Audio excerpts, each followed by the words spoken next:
Franck Ferrand raconte sur Radio Classique.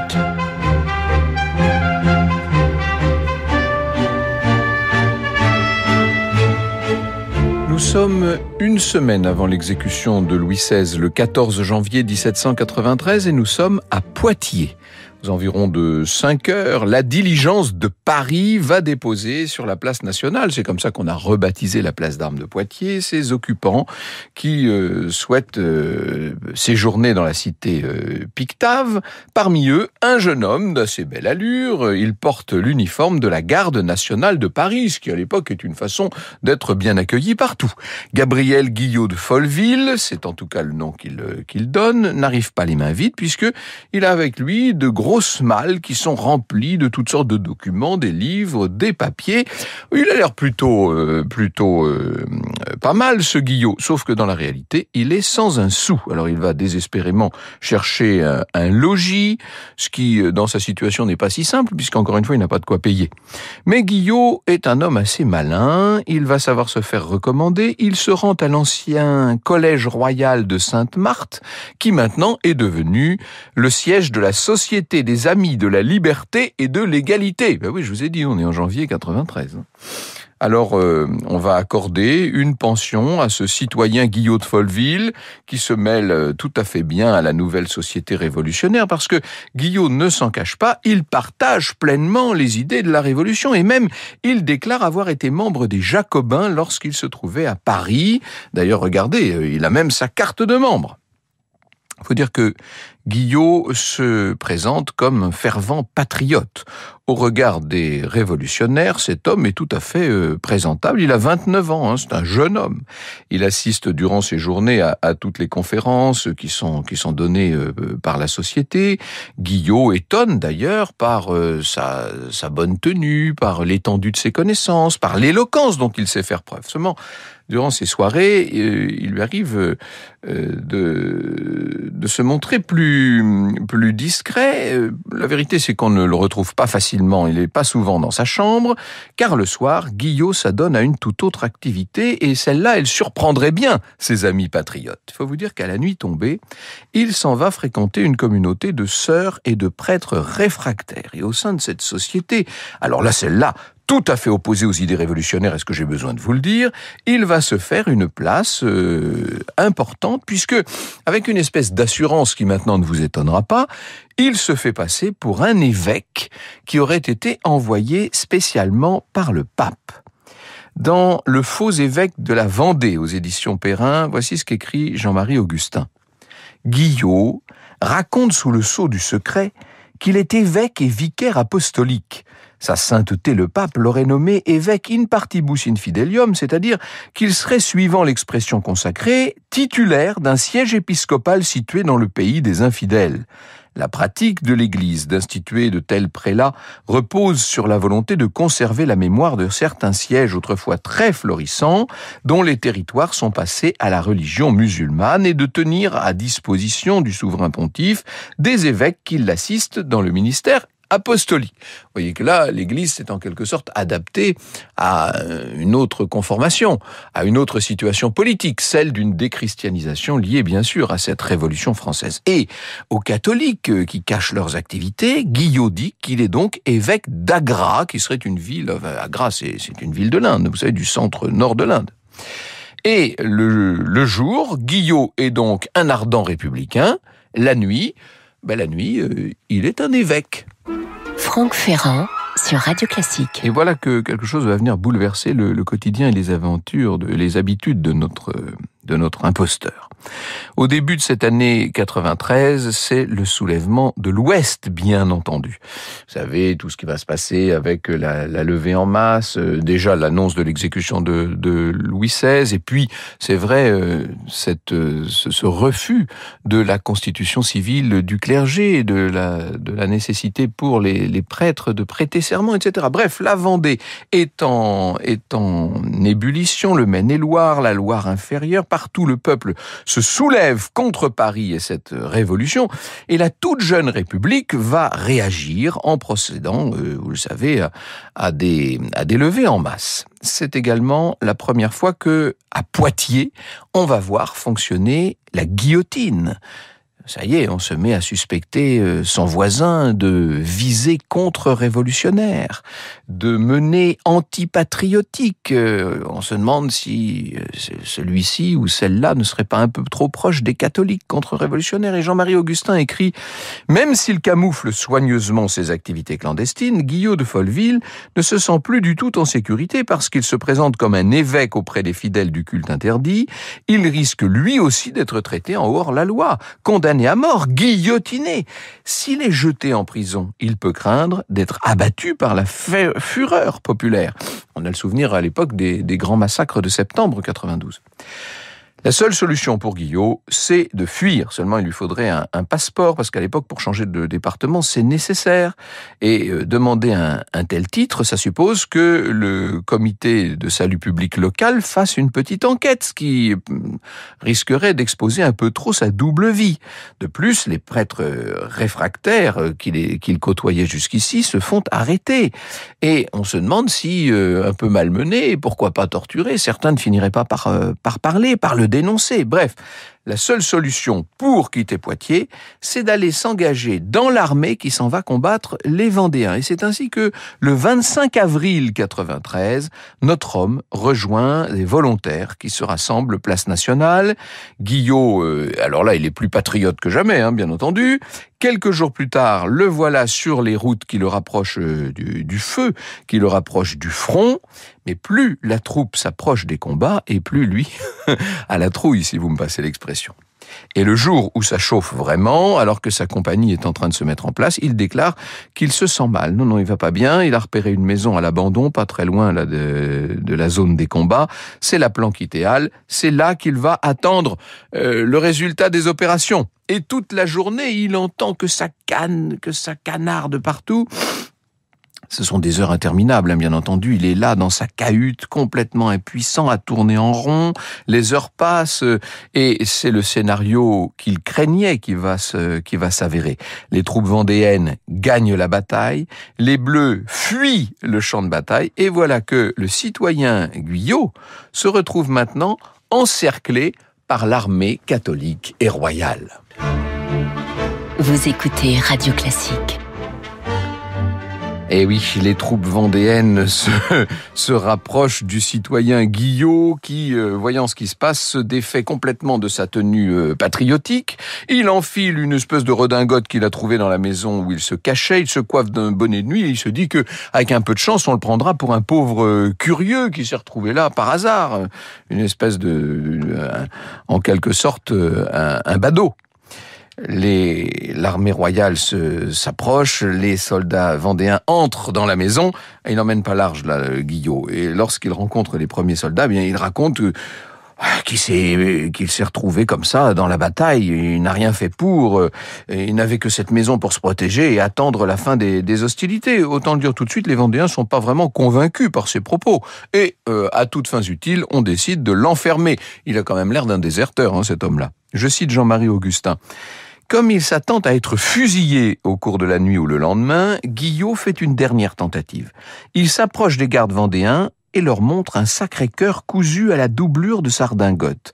Il leur déclare aussi qu'il est évêque, mais personne ne s'intéresse à lui, ni à son évêché imaginaire. Avec son bonnet de nuit et son étrange vêtement, les Blancs le prennent plutôt pour un fou et n'y prêtent même pas attention. Qu'est-ce qu'on peut faire de ce prisonnier ? On décide de l'emmener devant les chefs là de l'armée royale et catholique. Ils décideront bien de son sort. Alors le voilà qui arrive devant l'état-major. Citoyen Guillot est devenu l'évêque Guillot. Parce que il a quand même, de toute façon, il n'a pas tellement le choix. C'est un caméléon, vous l'avez bien compris. Il va dire à chacun ce qu'il veut entendre. Alors là, il se lance. J'allais dire. Il se jette. « Ah, je ne suis pas n'importe qui, dit-il.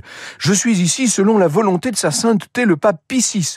Je suis l'évêque in partibus infidelium d'Agra. Je suis ici en mission. » Et il leur raconte son histoire. Il explique qu'il a été désigné par Rome pour venir soutenir les contre-révolutionnaires vendéens, qu'il est arrivé à Paris, à Poitiers, sous une fausse identité, et que, contre son gré, on l'a enrôlé dans la troupe républicaine.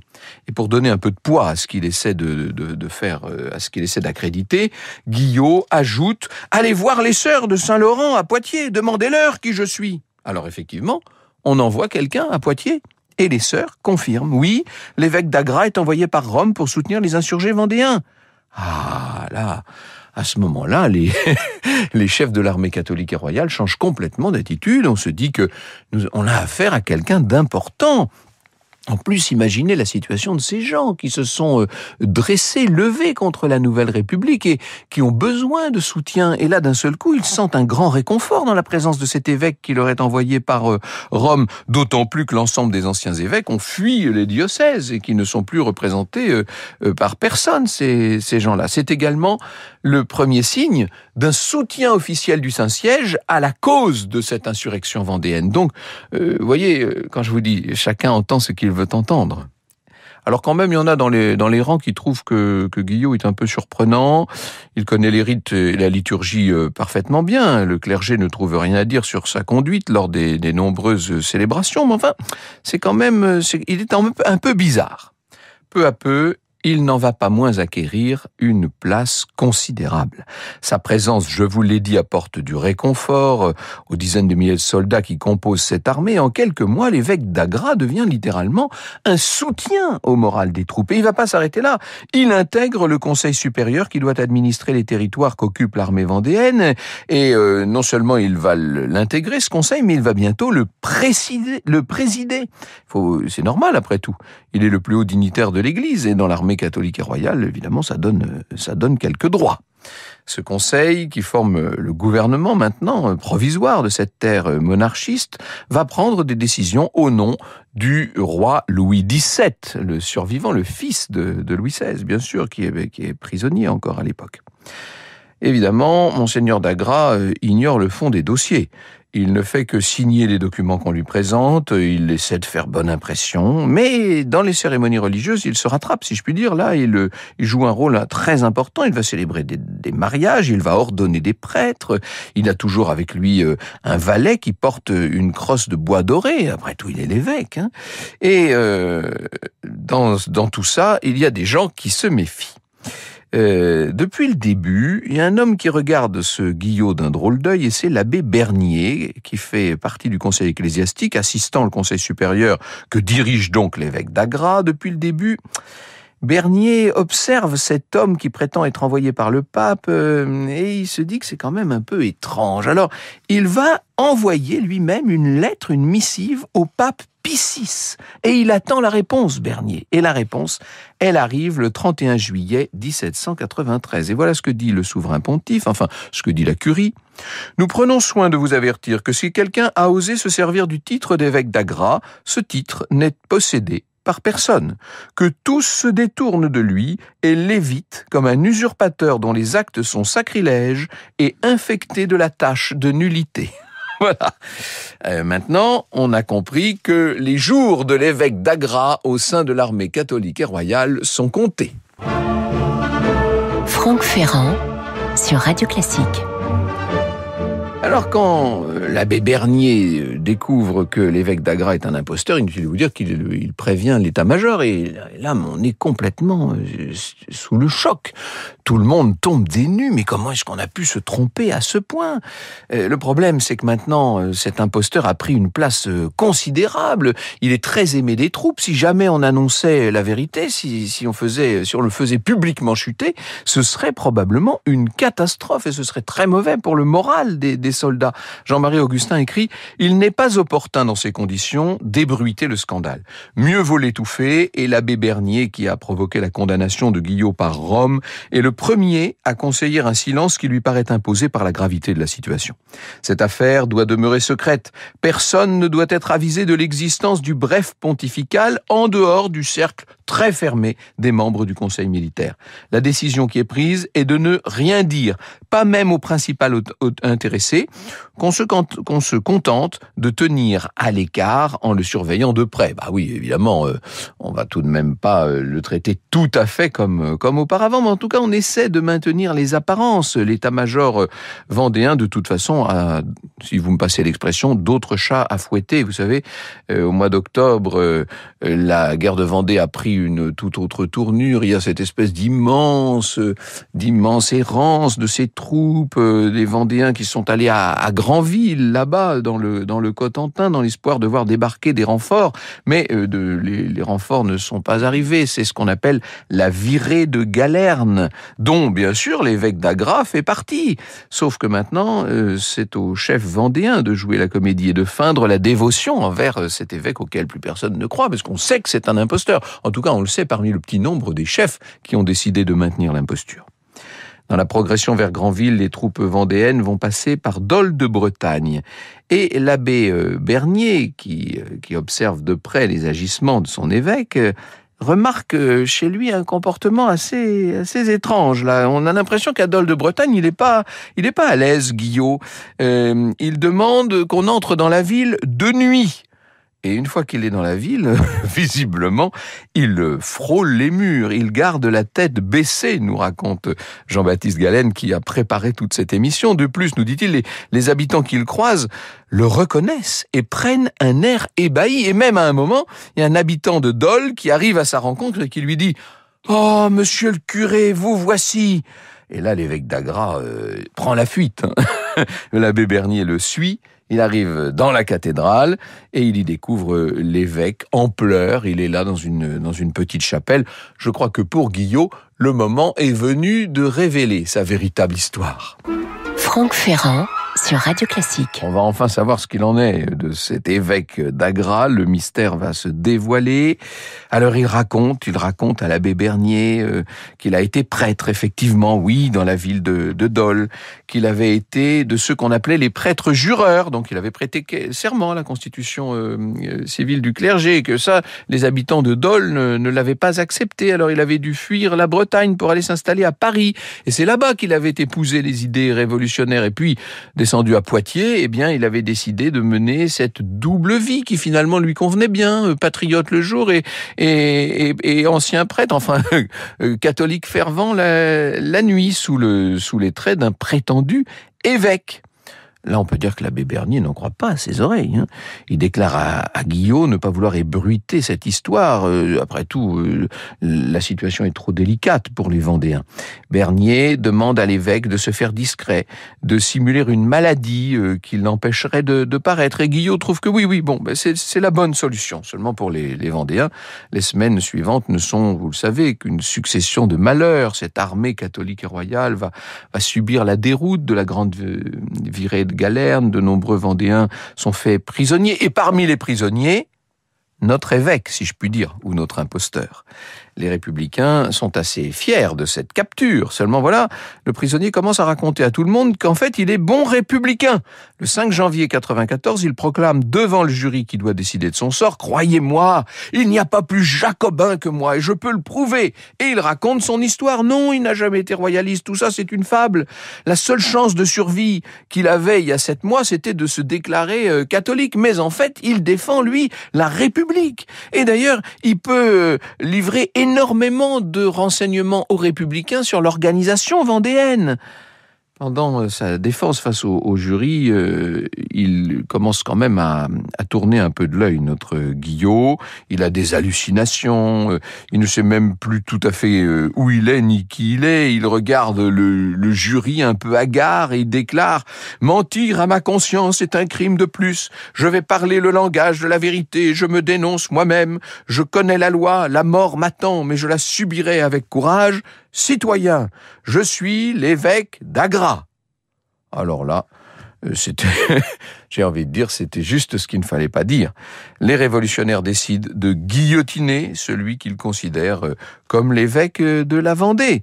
Seulement, lorsqu'on va placer Guillot sous le couperet de la guillotine, il n'est pas certain que lui-même ait su exactement qui il était. Alors, qui a été guillotiné ce jour-là, l'évêque ou le jacobin ? Eh bien, je vous laisse choisir. Vous écoutez Radio Classique.